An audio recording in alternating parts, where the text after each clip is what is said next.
Gucci Marmont. This is the medium size. Bag only. So, ito yung kanyang front. Color black. Yan yung kanyang front na hardware. Okay na okay pa oh.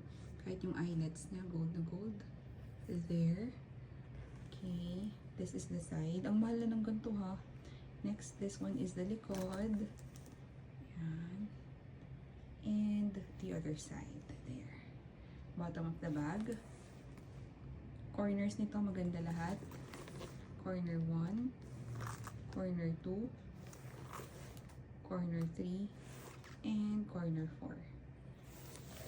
Tapos yung kanyang chain, gold na gold pa ang chain, kahit yung leather part of the strap. Maganda rin yung condition.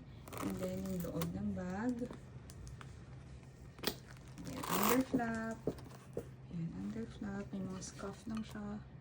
There. Tapos loob ng bag.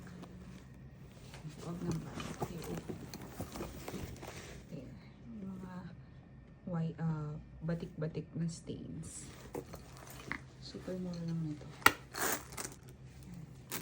So, pwede siyang ganyan. Or pwedeng kili-kili bag.